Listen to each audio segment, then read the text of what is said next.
Olá, bom dia, graça e paz. Como vocês estão? Eu quero expressar a minha alegria de estar aqui pela primeira vez nessa classe para compartilhar com vocês hoje um pouco de estudo da palavra do Senhor. Vocês que estão nessa jornada ah, de conhecer mais da pessoa de Jesus Cristo por toda a história da Escritura. E vocês já começaram desde o livro de Gênesis e já percorreram todo o Antigo Testamento. E hoje, se Deus nos abençoar e permitir, eu quero compartilhar um pouquinho com vocês nossa entrada já no Novo Testamento. Então, é uma alegria para mim. Eu espero que você esteja pronto. Tem aí em suas mãos a Bíblia. Muito importante você ter a Bíblia em suas mãos. Nós vamos passar por alguns textos dos evangelhos. Por favor, pegue a sua Bíblia, seu caderno, suas anotações, o seu café também é muito importante. Eu aguardo você. Se quiser dar um pause, vai lá e pegue tudo isso, porque é muito importante para a gente começar a nossa aula. Enquanto você pega todo esse material e prepara-se aí, eu vou compartilhar minha tela aqui com você para você ter acesso ao meu PowerPoint. Então vamos lá? Tá pronto? Ok. Aqui estamos, então, a história da redenção. Eu coloquei essa imagem aqui para brincar com vocês. Keep calm, fica calmo, que está chegando a hora. Está chegando a hora que nós vamos ouvir sobre a chegada do rei. Na história bíblica, existe toda essa expectativa, a promessa desde Gênesis capítulo 3, percorrendo por todo o Antigo Testamento, essa expectativa da chegada do Messias, do Rei Jesus Cristo. E aqui são os temas que nós já conversamos nessa classe aqui. Vocês viram, tanto o professor Leonardo, Rafael, acredito também o pastor Davi, e agora eu. E hoje a gente vai falar sobre esse tema aqui, o Deus que se torna humano, o Deus que dá o novo nascimento. Eu espero que você aprenda bastante coisa conosco. Antes de entrarmos na aula em si, veja aí, recapitulando a aula anterior do pastor Rafael, esse período dos reis. Nós vimos a queda de Salomão. Salomão foi um homem muito abençoado. Deus deu a ele muita sabedoria para que ele usasse isso para a glória de Deus, para abençoar a nação de Israel e para atrair os povos para conhecer o Deus verdadeiro. Mas Salomão pecou contra o Senhor, seu coração se tornou orgulhoso, as luxúrias tomaram conta da vida de Salomão, ele teve muitas mulheres e isso acabou trazendo ruína para a nação de Israel. E aí a gente viu que a consequência disso foi o reino dividido, o reino do norte, o reino do sul. Pastor Rafael passou tudo isso com vocês na semana passada. A idolatria se instalou na nação de Israel. Eles que eram o povo para adorar o único Deus, agora estão cheios de ídolo por toda a nação, quebrando o mandamento do Senhor para que não tivessem outros deuses além do verdadeiro Deus. Vários reis passaram também depois de Salomão, antes também, como o rei Acabe, que foi um péssimo rei, que, através da sua esposa Jezabel, instalou de vez a idolatria na nação de Israel. A esposa de Acabe, a Jezabel, o nome dela era a filha de Baal, a adoradora do deus Baal. E tudo isso entrou para a nação de Israel. Então Deus levanta os profetas. Você se lembra que Elias profetizou nesse tempo de Acabe? Deus levanta vários profetas para exortar a Israel, chamar o seu povo de volta, trazer a nação ao arrependimento, mas Israel, assim como os reis, como Salomão e os outros, Acabe, o coração estava endurecido, estavam distantes e longe do Senhor. Então o Senhor levantara esses profetas para chamar o povo, mas o povo não deu ouvido. Então Deus julga a nação, destrói a nação de Israel e leva o povo para o exílio. Uma maneira de Deus disciplinar, castigando o seu povo, mas com o intuito de purificar a nação de Israel, tratar da nação de Israel, para que a nação de Israel pudesse aprender, para que a nação de Israel pudesse se voltar para o Senhor. Então, eles vão para o exílio e pastor Rafael também disse que os profetas podem ser conhecidos como os profetas antes do exílio, durante e depois do exílio, ou profetas menores e profetas maiores, profetas que escreveram e profetas que não escreveram. Mas lá no exílio, Deus promete a restauração. Deus promete trazer o seu povo de volta para a terra abençoada e prometida. Deus promete restaurar o seu povo, mas, sobretudo, por meio dos profetas, e todos eles profetizaram que Deus enviaria o Messias, que Deus cumpriria a promessa feita lá em Gênesis capítulo 15, que da semente da mulher nasceria aquele que esmagaria a cabeça da serpente. O Messias, o esperado, o Filho de Deus, aquele que viria para salvar, para resgatar e perdoar os pecados da nação de Israel, para purificar o seu povo. Aqui você tem a linha do tempo, que é muito importante, desde a criação até aqui, nessa primeira tela, o Êxodo, todos esses momentos, todos esses períodos apontando para a profecia, o cumprimento da promessa, a vinda de Jesus Cristo, o Filho de Deus, o Messias. Mais um pouco aqui da linha do tempo. Então, o povo de Israel foi levado ao exílio, o reino foi dividido, o período dos monarcas passaram, Israel volta do exílio e Deus continua ainda preparando para o cumprimento dessa profecia da vinda de Jesus. Talvez na sua Bíblia tenha uma folha em branco que divide exatamente o Antigo do Novo Testamento. Ou talvez não, algumas têm, outras não têm. Mas há um período que nós chamamos de um período interbíblico, que é no final de Malaquias e o início do Evangelho de Mateus. Esse período interbíblico durou 400 anos. Por 400 anos, Deus não levantara profetas para falar, para exortar, para edificar o seu povo. Deus trabalhou com certeza no meio do seu povo, houve muitas situações que aconteceram, mas nenhum profeta levantado, não mais nenhum como Isaías, como Jeremias, como Malaquias, nada. Por 400 anos, isso é chamado de o silêncio de Deus. Óbvio que Deus não havia abandonado o seu povo. Óbvio que nesse período também Deus estava conduzindo a história. Mas Deus estava preparando tudo para a chegada do Rei, de Cristo, do Filho de Deus. Veja o que diz o texto de 1 Pedro, capítulo 4, verso 10. Muito tempo depois, Pedro escreve assim aos irmãos: foi a respeito desta salvação que os profetas indagaram e inquiriram. Então, Pedro, muito tempo depois, lembra aos irmãos, os crentes que ele está escrevendo, aos irmãos romanos, que os profetas já haviam falado dessa salvação. Eles não haviam visto, mas eles almejavam, eles ansiavam, eles esperavam a vinda da salvação ou do Salvador. Então, os quais os profetas profetizaram acerca da graça a vós outra designada. Nós tivemos esse privilégio.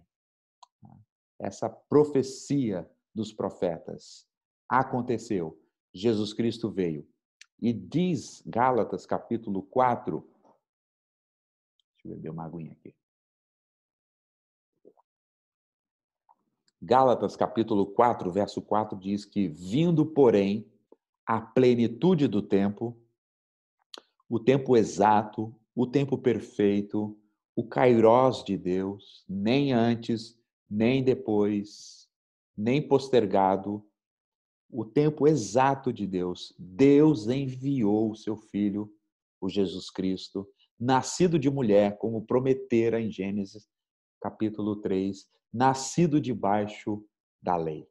Foi no tempo exato, irmãos, porque Deus está conduzindo a história, Deus está dirigindo todas as coisas, desde lá do jardim, desde Abraão, de Moisés, dos juízes, pelo tempo dos monarcas, dos profetas, até chegar o tempo exato, a plenitude do tempo que nasceria o Filho de Deus. A promessa de Deus finalmente cumprida de Deus enviar o seu Filho Jesus Cristo. Chegou o tempo. Nessa plenitude do tempo, Deus estava trabalhando sobre todas as coisas. Estava tudo debaixo do controle de Deus. A gente vê alguns lampejos da história. A gente vê que o judaísmo estava na dispersão. Nem todos os judeus voltaram após o exílio. Nem todos regressaram para Jerusalém. Muitos deles foram para diferentes lugares e Deus usou isso. Por onde esses judeus da dispersão passavam e iam, eles abriam sinagogas, sinagogas que estudavam as escrituras, estudavam aquelas profecias, falando e prometendo a vinda do Messias. Deus também usou esse momento que havia uma unificação linguística. O mundo daquela época falava grego, como próximo, talvez hoje, como o inglês é uma língua falada no mundo inteiro, uma língua onde as pessoas se comunicam pelo mundo inteiro. Naquela época era o grego. Havia uma forte influência helenista, grega, até mesmo em Jerusalém.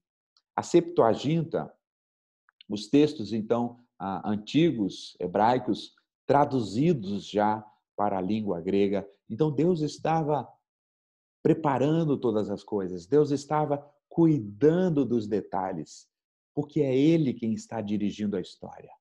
Nada é por acaso. Jesus vem no tempo exato. Se você olha aqui o mapa do mundo greco-romano, você vê que, olha, o Império Romano havia dominado toda essa área aí. A influência grega, perdão, romana. Desculpa, gente, estou com um pouquinho de dor na garganta aqui. A influência romana por toda essa região. E ainda o mundo greco-romano havia unificado a política, havia também trazido uma uniformidade religiosa. O imperador e toda aquela situação. Como eu disse, a língua grega como uma língua popular, falada por muitas pessoas. O Império Romano era um império, entre aspas, aberto a novas ideias. Então, quando o cristianismo, quando Jesus traz a mensagem cristã, os romanos em si não são o problema de Jesus, mas sim os judeus, porque os romanos estavam abertos a novas ideias. E veja essa frase aqui do historiador Justo Gonzalez. A plenitude dos tempos não quer dizer que o mundo estivesse pronto para se tornar cristão, mas quer dizer que nos desígnios inescrutáveis de Deus havia chegado o momento de enviar o seu Filho ao mundo para sofrer a morte na cruz e de espalhar os discípulos por todos os lugares dessa terra. Então, quando a Bíblia diz que Jesus Cristo veio no tempo determinado, na plenitude dos tempos, era Deus conduzindo a história. Aqui tem uma imagem para você das ruas. O Império Romano deixou tudo isso, facilitou tudo isso para a comunicação, para os mensageiros irem e virem. Você vê que o apóstolo Paulo, por causa da Pax Romana, a paz romana, Paulo não tinha problema com pessoas que poderiam saqueá-lo, bandidos era seguro. O Império Romano trouxe essa segurança. As estradas, as pessoas poderiam se locomover. Talvez você olhe para isso aí, uma cidade toda, uma estrada toda emburacada, mas isso daqui, gente, era o filé mignon da época. Então, o Império Romano, ah, não tendo nada a ver com o cristianismo, cooperou para que esse tempo exato Deus pudesse trazer o seu Filho Jesus Cristo e a mensagem ao mundo. Eu quero olhar com vocês agora para os 4 evangelhos aqui e a gente vê em Mateus, por exemplo, Jesus é o rei, a chegada do rei. Os primeiros, o pastor Rafael deu a tarefinha para vocês, né, de lerem o prólogo dos 4 evangelhos. E quando você vai para Mateus, que Jesus é visto como rei, é bom você ter a sua Bíblia agora próxima a você. Perceba essas divisões. Mateus, lá no comecinho, capítulo 1, a gente começa o livro de Mateus, começa esse novo momento da história, essa profecia se cumprindo com a genealogia de Jesus Cristo. Já que Mateus está escrevendo para os judeus e vai falar desse rei supremo, ele não deve e nem pode começar o seu evangelho trazendo todas as informações de Jesus, sem antes dizer que Jesus vem de uma genealogia real.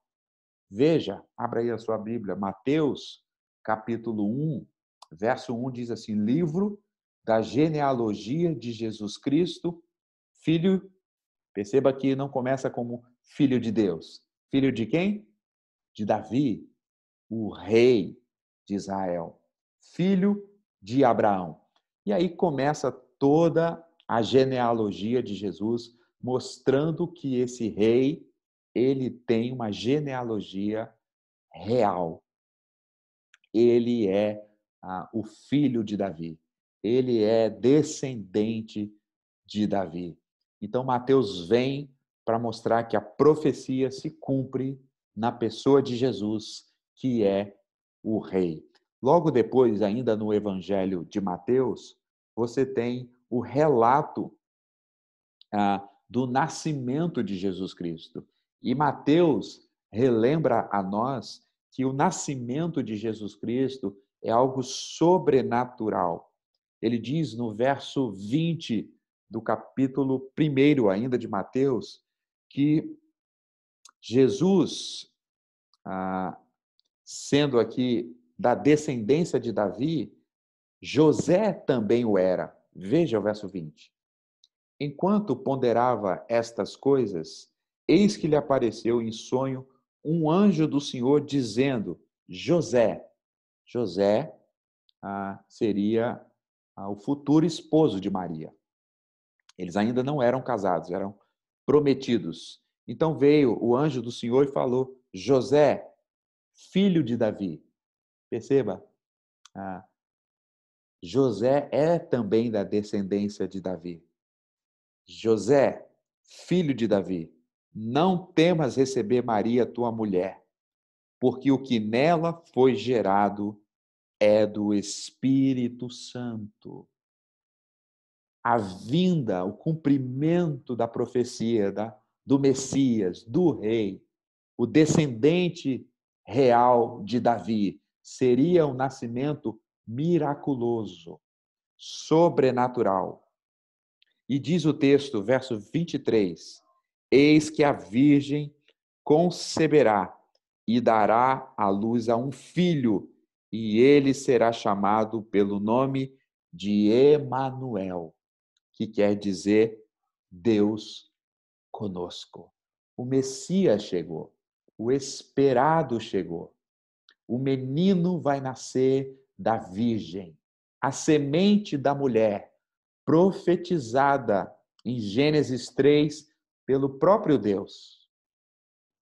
O descendente de Abraão, que seria bênção para todas as nações. O Cristo profetizado por Isaías, pelos profetas menores, o seu nascimento é miraculoso. O seu nascimento é sobrenatural. E Deus, conduzindo a história, Deus então chama magos que não eram judeus, que vêm do Oriente.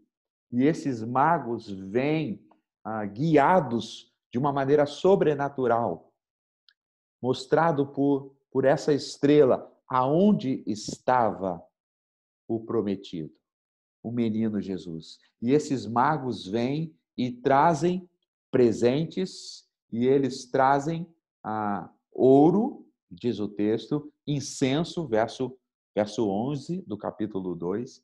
Eles trazem ouro, incenso e mirra.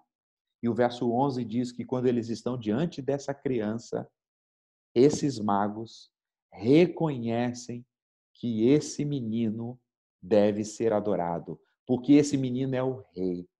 Diz então o verso 11: entrando na casa, viram o menino com Maria, sua mãe, prostrando-se, o adoraram e, abrindo seus tesouros, entregaram suas ofertas, ouro, incenso e mirra. Porque ele é o rei, ele é o prometido, ele é a profecia cumprida pelo longo a história da Escritura. E aí vocês sabem que acontece, então, a matança.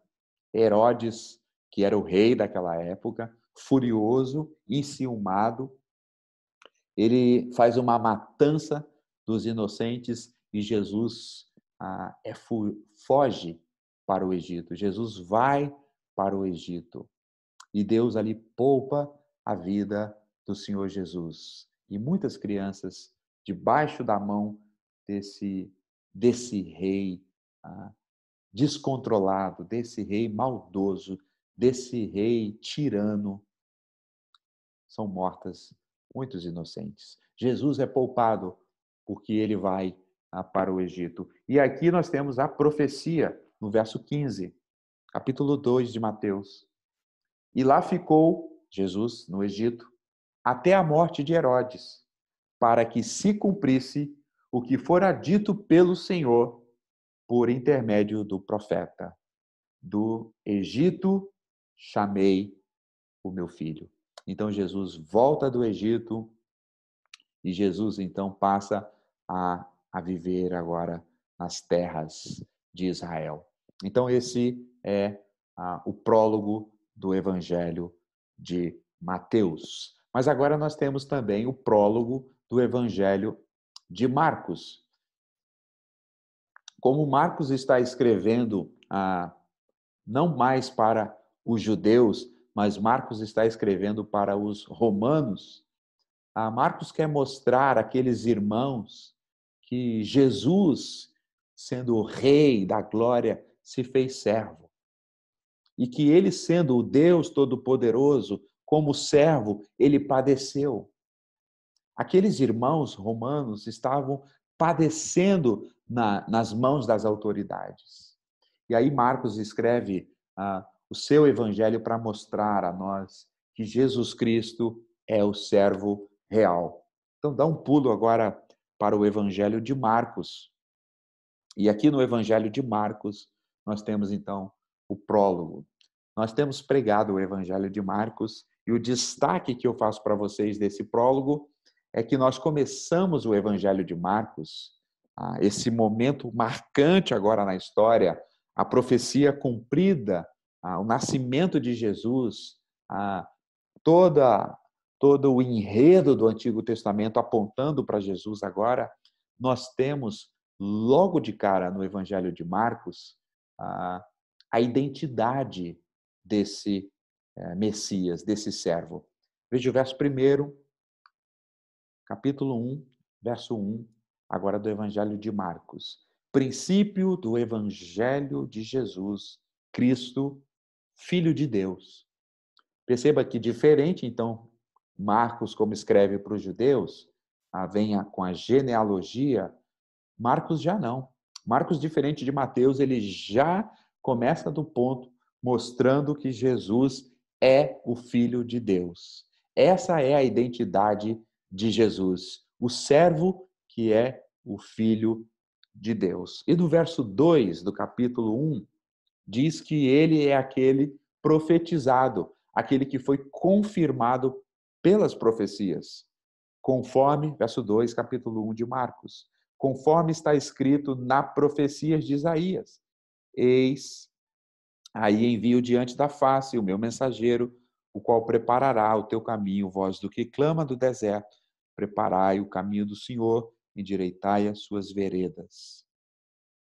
Então, as profecias apontavam para Jesus, mas também dizia que viria aquele que estaria preparando o caminho para a chegada do Messias. E ele chegou. Deus cumpriu a sua promessa. A profecia foi cumprida. Então, nós temos aqui a confirmação das profecias. E aí, ainda no capítulo, no prólogo de Marcos, nós temos a mensagem do servo, capítulo 1, verso 14. Depois de ter sido preso, foi Jesus para a Galiléia. João foi preso, né, depois da prisão de João. Jesus vai para a Galiléia pregando o evangelho de Deus. O tempo está cumprido e o reino de Deus se aproxima. E veja aqui o teor, o conteúdo da pregação de Jesus. Arrependei-vos e crede no evangelho. Essa era a mensagem de Jesus. Deus, cumprindo a sua promessa, traz o seu filho, o seu servo, o rei, para anunciar a todos os povos: arrependei-vos e crede no evangelho. Mas esse servo é o servo todo-poderoso. E a gente vê isso no Evangelho de Marcos. Um servo que tem todo o poder para curar, para expelir demônios. Um servo que tem poder para curar as pessoas. E Jesus, por toda aquela região de Cafarnaum, por toda a região da Palestina, andou mostrando o seu poder. O poder que Deus havia lhe dado. O poder dele como filho de Deus para fazer o bem.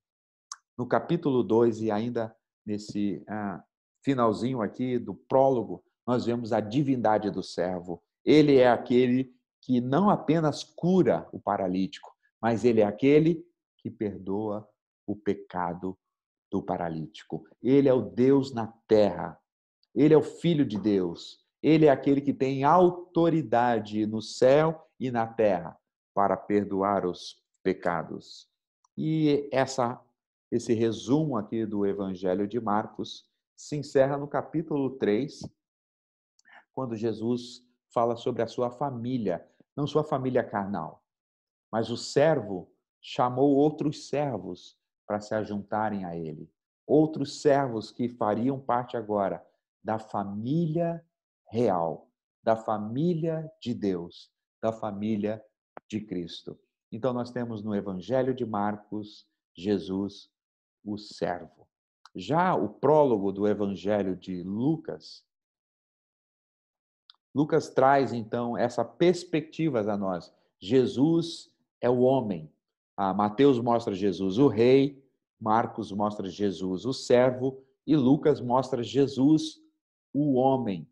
Por isso que ele, então, anuncia o anjo. Por favor, acompanha-me logo no prólogo, no capítulo 1 de Lucas.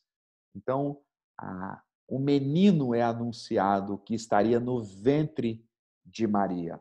E nós temos, então, no capítulo 1, verso 26, no sexto mês, foi o anjo enviado da parte de Deus para a cidade da Galiléia, chamada Nazaré, Lucas 1, 26, a uma virgem desposada por certo homem da casa de Davi, cujo nome era José. A virgem se chamava Maria.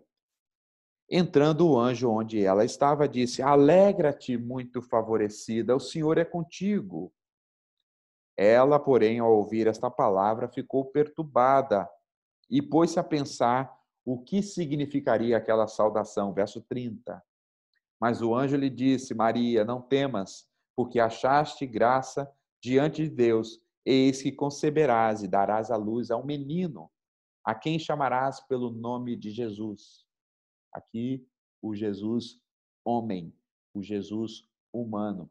Ele será grande, será chamado Filho do Altíssimo, Deus, o Senhor, lhe dará o trono de Davi, seu pai, ele reinará sobre a casa de Jacó e o seu reinado não terá fim. Então Maria disse ao anjo: como isso pode acontecer? Eu não tive relação com homem algum. Respondeu o anjo, verso 35. Descerá sobre ti o Espírito Santo, e o poder do Altíssimo te envolverá na sua sombra. Por isso, também este será chamado, que nascerá de ti, será chamado de Filho de Deus. Ele é o Filho do homem, ele é o Filho de Deus. Então, Jesus, aqui, o anúncio dado a Maria pelo anjo, que ficaria grávida, a virgem daria luz ao menino. E Lucas narra o nascimento de Jesus, a presença dos anjos, seres celestiais, mas também os pastores, homens humildes, homens simples, que vieram para adorar esse Deus que se fez homem. Então, Jesus, que nasce, lembra de Gálatas, debaixo da lei, Jesus é apresentado no templo para cumprir a lei. Os evangelhos vai dizer que ele cumpriu toda a lei. Jesus é apresentado no templo, isso é narrado por nós aqui, para nós aqui, no evangelho de Lucas.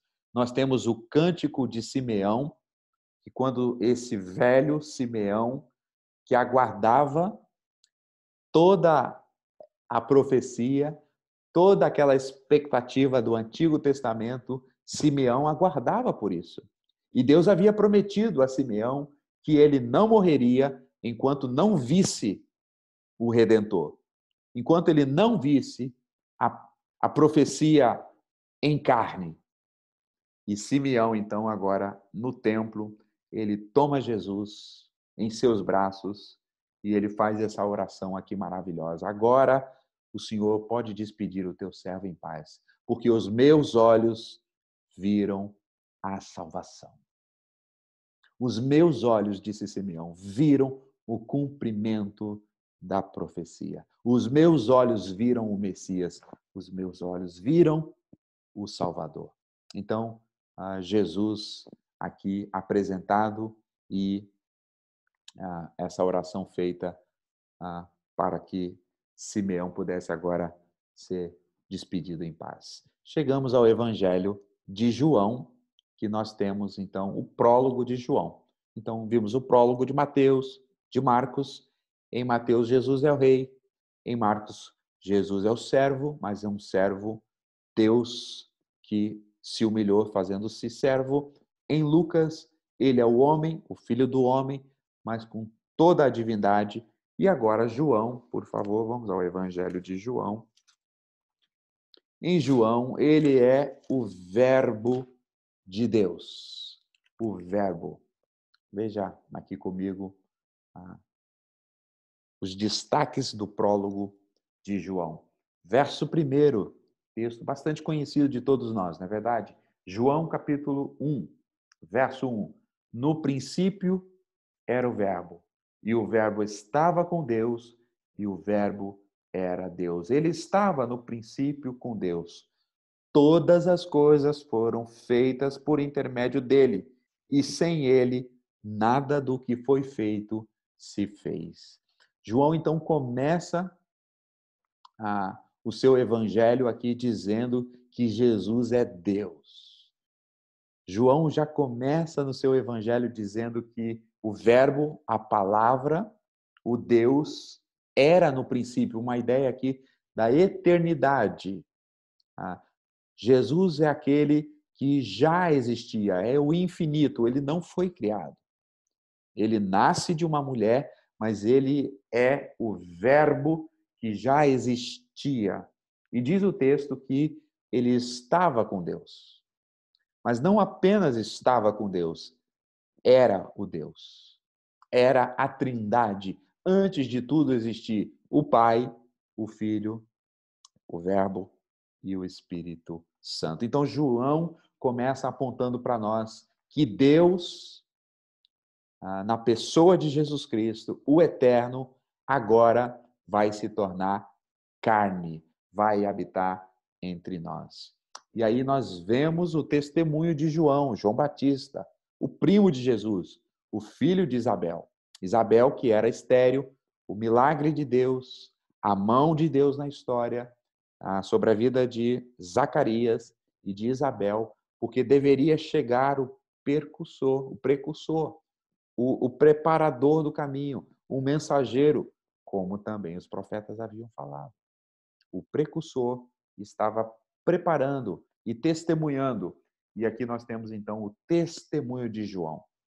Quando João vê Jesus Cristo, ele diz: Eis o Cordeiro de Deus. Chegou o Cordeiro.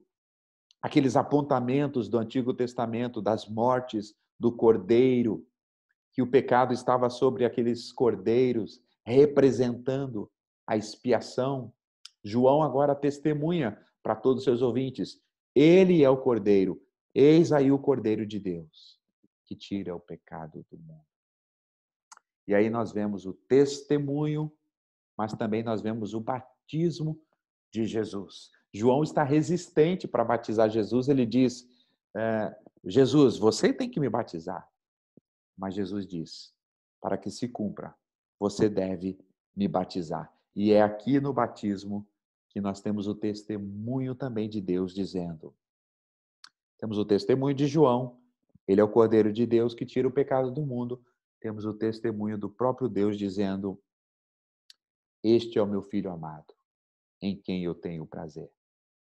E aí Jesus, então, depois do seu batismo, João diz que o Verbo eterno, Deus, que criou todas as coisas, agora que foi profetizado, que entrou dentro do útero de uma mulher, de uma virgem, agora esse Deus se fez carne. Verso 14. João 1,14. O Verbo se fez carne, se tornou homem, habitou entre nós, cheio de graça e de verdade. E vimos e palpamos, como ele diz na outra carta, e vimos a sua glória, glória como do unigênito do Pai. Então, esse Deus eterno, que tira o pecado do mundo, se faz carne, é batizado e inaugura o seu ministério público. E logo após o batismo de Jesus, nós temos então Jesus aqui fazendo muitos milagres para também mostrar o Deus encarnado é o Deus que faz os milagres. Temos o primeiro milagre no capítulo 2 de João, que é o milagre em Caná. Jesus transforma a água em vinho.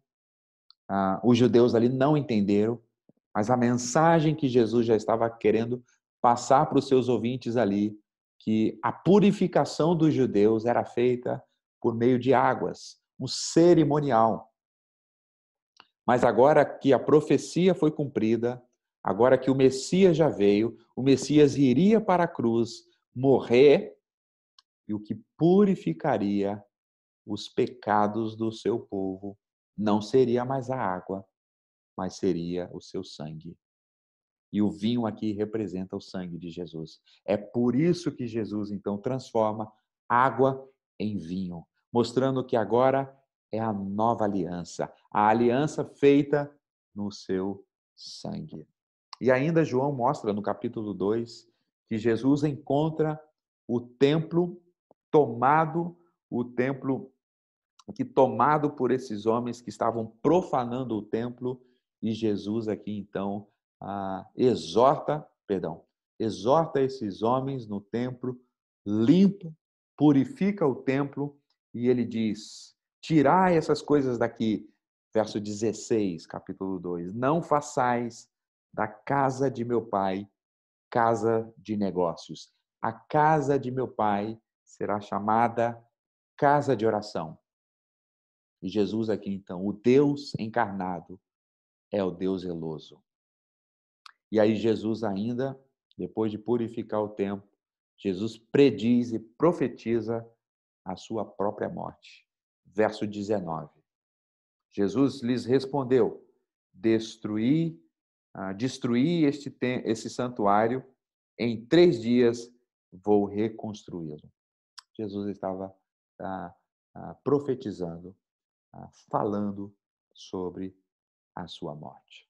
Então, nós temos essas introduções aqui nos 4 evangelhos. Nós temos 4 abordagens no evangelhos, 4 autores diferentes falando e mostrando para nós essa promessa que veio e mostrando para nós que ele é o rei, que ele é o servo, que ele é o homem nascido de mulher, como estava profetizado em Gênesis, mas ele também, como João diz, é o Verbo, o Deus eterno, o Deus que se fez carne e habitou entre nós. Pensando ainda nos evangelhos, em Mateus, capítulo 4, esse Jesus profetizado, ele é superior a Adão. Adão foi tentado lá no jardim e caiu. Cristo foi tentado no deserto e não caiu. Portanto, ele é superior a Adão. Assim como o pecado, vai dizer o apóstolo Paulo, entrou no mundo por meio de um homem, assim também entrou a salvação por meio de um só homem. Porque Deus estava dirigindo a história para que chegasse o Messias, aquele que é superior a Adão, aquele que é perfeito. Adão era o homem criado perfeito, mas que se tornou imperfeito. Jesus Cristo era perfeito, permaneceu perfeito e foi até a cruz sem nenhum pecado, sem abrir a sua boca, mostrando a sua superioridade, mostrando a sua divindade e mostrando que ele era o prometido por todas as folhas, por todas as páginas do Antigo Testamento.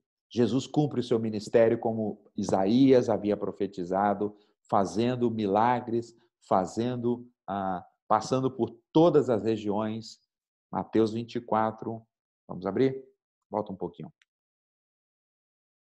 Mateus 24, capítulo 4, verso 24.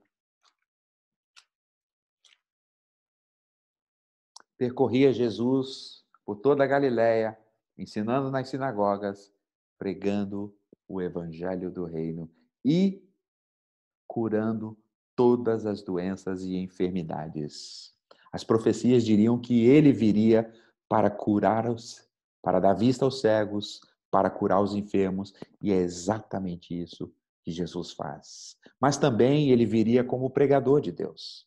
E aí Mateus relata para nós, no capítulo 5, o sermão, o famoso sermão do monte, onde Jesus nos ensina o que é o cidadão do reino, a mensagem que ele nos ensina do cidadão do reino.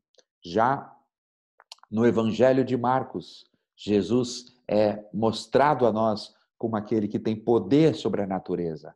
Ele é o servo, mas ele é o todo-poderoso. Ele acalma a tempestade. Ele aquieta o mar, porque todo o poder está em suas mãos. Ele é o Deus entre nós. Ele tem poder sobre os demônios. Ele expulsa todos os demônios. Ele faz cativo todos os demônios. Jesus tem poder sobre todas as enfermidades. Em Marcos capítulo 5, ele vai curar aquela mulher que tinha uma hemorragia há 12 anos sofrendo, porque Jesus tem todo o poder sobre todas as enfermidades. Ele havia curado também no capítulo 2 a sogra de Pedro. Jesus tem poder sobre a natureza, sobre os demônios, sobre a enfermidade, mas também Jesus tem poder sobre a morte. Ele vai ressuscitar aqui em Marcos capítulo 5 a filhinha de Jairo, aquela menina de 12 anos que estava morta, mas Jesus a ressuscitou. Mas Jesus também é o nosso exemplo em Marcos.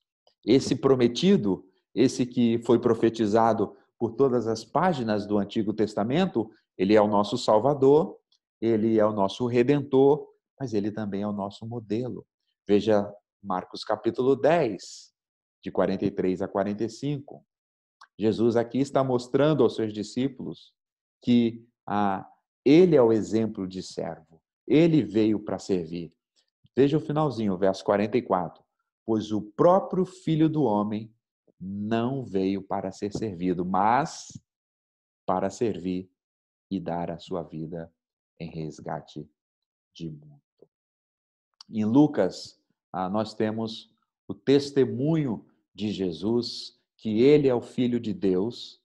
Lucas mostrando que ele é o Filho do homem, mas também nas páginas de Lucas, ele é apontado como Filho de Deus. Se você me acompanhar em Lucas capítulo 9, nós temos aí a famosa confissão de Pedro. Pedro, então, vai fazer essa confissão, dizendo que Jesus é o Filho de Deus. Jesus está com seus discípulos, você conhece a passagem, e Jesus disse: quem diz a multidão que eu sou? Uns dizem João Batista, verso 19, capítulo 9, verso 19, outros dizem Elias, e para vós? E aí Pedro responde: tu és o Cristo, o Filho do Deus vivo. E aí Jesus diz: Pedro, em Mateus, né, tem esse relato também, não foi carne nem sangue que te revelaram. Pedro, você deu o testemunho correto. Eu sou o Filho do homem, eu sou o filho de Maria, eu sou o filho do carpinteiro, mas eu sou o Filho de Deus, o prometido. Mas não só o testemunho do homem, Pedro, mas também o testemunho do próprio Deus, nessa passagem maravilhosa que é a transfiguração. Estão lá com Jesus, verso 28, Pedro, Tiago e João, que eram os mais próximos discípulos de Jesus, e ali Jesus, no Monte da Transfiguração, eles veem Jesus em toda a sua glória. E aí Pedro solta uma daquelas: vamos fazer uma tenda aqui, uma para Elias, uma para Moisés e outra para Jesus. O mesmo Pedro que outrora tinha feito uma declaração maravilhosa, agora a declaração de Pedro está totalmente equivocada. Ele quer botar Jesus, Elias e Moisés, todos os três no mesmo patamar. E aí vem uma voz do céu dizendo: não, ele não é como os profetas. Ele tem um exercício profético, mas ele é o Filho de Deus. E dela, verso 35, veio uma voz dizendo: este é o meu filho, em quem eu tenho prazer. A ele ouvi. Ele é superior a Moisés. Ele é superior a Elias. Ele é o Filho de Deus. E em Lucas ainda nós temos a famosa passagem do filho pródigo, mostrando que o evangelho de Jesus Cristo encarnado é o evangelho da graça e não o da lei. O filho mais velho quer se agarrar e quer ser aceito pelo seu pai, que ali Jesus ilustra como Deus, por causa da lei. Mas Jesus mostra nessa parábola que Deus veio e ensinou e pregou e deu a nós o evangelho da graça. Nós somos aceitos por meio da graça, somente pela graça e não pelas obras e não pela lei. E agora, aqui em João, para a gente caminhar para o nosso final, meu tempo está terminando aqui. No Evangelho de João, nós temos o Deus que se fez homem. Eu já li essa passagem do verso 14 para vocês. Ele se fez carne, o Verbo se fez carne e habitou entre nós. Já no verso 3 do capítulo 3, Jesus agora aqui diz que não, o nascer de novo não é porque aqueles homens são filhos de Abraão, aqueles homens que são judeus, é necessário nascer de novo. E ele tem essa conversa com Nicodemos, e ele diz a Nicodemos: é necessário nascer de novo. Aquele que nasce da carne é carne, mas aquele que nasce do Espírito é o Filho, são os filhos de Deus. Aqueles que receberam, nasceram de novo. Então, o Deus que se faz carne é o Deus que vem para oferecer um novo nascimento, a conversão. Ele é o Deus de João 3,16, que amou o mundo, que enviou seu Filho. Não para julgar o mundo, a princípio, mas para salvar o mundo. E todo aquele que nele crê tem a vida eterna. Mas o verso 36 também diz que aquele que nele não crê não tem a vida eterna. Então, ele é o Deus que ama, que envia o seu Filho. Ele também é o Deus de João 10, verso 10. O Deus que dá a vida pelas suas ovelhas. O bom pastor, não o mercenário, mas o bom pastor que deu a vida pelas suas ovelhas. Ele é o servo que lava os pés dos discípulos em João capítulo 13. Ele é o exemplo maior. Ele é o humilde para nos deixar o exemplo de toda a humildade. O Deus eterno, o Verbo de Deus, se faz carne e se torna servo humilde, para que todos aqueles que vêm a segui-lo se tornem também lavadores de pés, humildes como o nosso rei foi. E ainda João, ele é o Deus que nos prometeu e que nos enviou o Espírito Santo. João capítulo 14 diz que ele não nos deixaria órfão, mas ele enviaria o Consolador, aquele que estaria conosco, aquele que nos convenceria do pecado, da maldade e do juízo, o Deus que está dentro de nós, o Deus que nos conduz por toda a verdade, o Deus que nos aponta para a pessoa de Jesus. Em João, ele é o Deus que envia o Espírito Santo. Mas, finalmente, em João, ele também, o Deus intercessor, o Deus que ora por nós, o Deus que intercede por nós, o Deus que intercede pelos seus, a oração sacerdotal de Jesus. E ele intercede e ele diz: Eu não peço, Pai, que os tire do mundo, mas que os guarde do maligno. E ele intercede não só pelos seus discípulos, pelos seus daqueles dias. Ele diz: Eu intercedo também por aqueles que virão a crer. Jesus intercedeu por nós. Ele é o prometido. Ele é aquele que veio. Ele é o rei. Ele é o Deus que se fez carne. Ele é o Deus que intercede por nós, que pede ao Pai por nós. Esse é o prometido. É sobre ele a história da Escritura, a história da Bíblia, desde o Antigo, desde Gênesis até Apocalipse. Não há outra história a não ser a história da redenção, a história de Jesus Cristo. Olha o que diz esse texto de Atos, capítulo 4, verso 12.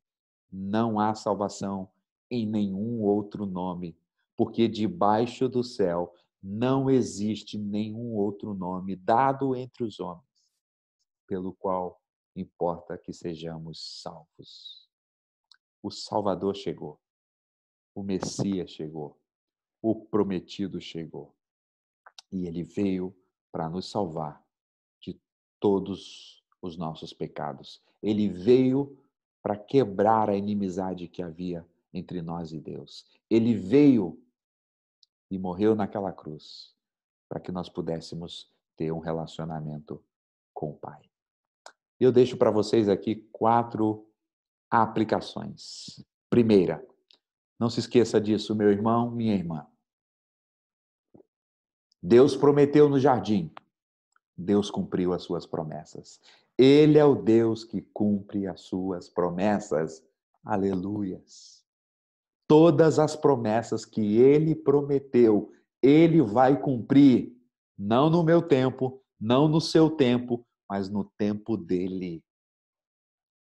No tempo, na plenitude do tempo, Deus cumpriu a promessa feita há milhares de anos atrás.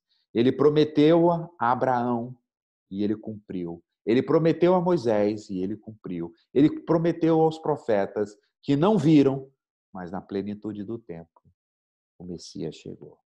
O Salvador. Nasceu o Rei da Glória, o Deus servo, o Deus encarnado. Deus cumpre as suas promessas. Confie nisso. Descanse nisso. Mas também a segunda aplicação aqui para nós. Deus dirige a história. Desde o início, desde Gênesis a Apocalipse, desde a eternidade, desde o começo do mundo até o final de todas as gerações, Deus controla a história. A vida humana não é um trem desgovernado.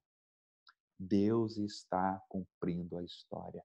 Deus prometeu trazer o Messias. Deus cumpriu. Agora, ele prometeu que voltaria para nos buscar. Ele prometeu que ele irá nos levar são e salvos. E ele vai cumprir, porque ele está dirigindo essa história. Mas também a vinda do Messias vem para lembrar a nós que a salvação é pela graça, mas por meio da fé em Jesus Cristo. Somos salvos pela graça, irmãos. É um dom de Deus, é um presente de Deus. É o cumprimento das profecias de Deus. Não é por aquilo que fazemos, não é por aquilo que somos ou por aquilo que merecemos. É pela graça. Cristo nasceu e deu a nós a salvação por puramente graça. Para todos aqueles que creem, para todos aqueles que têm fé salvífica na pessoa de Jesus. Continue crendo no Evangelho da graça. E por fim, como deve ser a vida, então, de um salvo? Como deve ser a vida de alguém que foi alcançado por esse Messias? Como deve ser a vida de alguém que foi beneficiado dessas promessas, dessas profecias? Como deve ser a vida daquele que viu, que recebeu a promessa que os profetas profetizaram, mas não viram? Devemos viver agora para a sua glória. O apóstolo Paulo diz que devemos viver de modo digno do Evangelho. Viver de modo digno do Evangelho é viver para Ele e não para nós mesmos. É viver para o seu louvor, para o seu agrado, para honrá-lo. É viver na dependência dEle. É viver com louvores nos nossos lábios e em nosso coração. É viver com gratidão, porque tudo o que nós precisávamos, Deus já nos deu em Cristo Jesus. Então, que você viva como um filho de Deus, como um salvo, alguém que vive e experimenta dessa graça, dessa maravilhosa graça. Que Deus abençoe a sua vida, meu irmão. Que Deus abençoe o seu domingo. A promessa foi cumprida. Jesus Cristo já veio. E ele veio para nos salvar. Ele veio para nos resgatar. Louvado seja o nome do Senhor. Eu queria terminar essa aula orando, agradecendo a Deus que cumpre as suas promessas. Obrigado, Senhor, porque podemos ver ao longo dessa história, por longa jornada, o Senhor que veio conduzindo, profetizando, anunciando a chegada do Messias. O Senhor cumpriu a promessa. E Jesus Cristo veio. Veio como homem, veio como servo, o Rei da glória, o Deus Todo-Poderoso. Foi humilde, servo, obediente até a cruz. E ali se deu por nós. E ali nos comprou. E ali nos amou. E ali se entregou por nós. E ali nos resgatou para que vivêssemos agora para a glória do Pai. Ajuda-nos a viver para a glória do Pai. Ajuda-nos a regozijar nessa glória bendita. Ajuda-nos a desfrutar desta maravilhosa graça. Confirma no nosso coração, Pai, que o Senhor é o Deus da história, o Deus que dirige todas as coisas e que tudo corrobora, que tudo coopera para a glória de Deus e para o bem do seu povo. Eu te agradeço pela promessa de Jesus, pelo cumprimento da promessa em Jesus. Em nome dele e para o louvor dele. Amém. Amém. Que Deus abençoe a sua vida. Eu devo colocar algumas tarefas para vocês lá no WhatsApp, mas que Deus abençoe grandemente. Um bom domingo. Fique com Deus. Um abraço.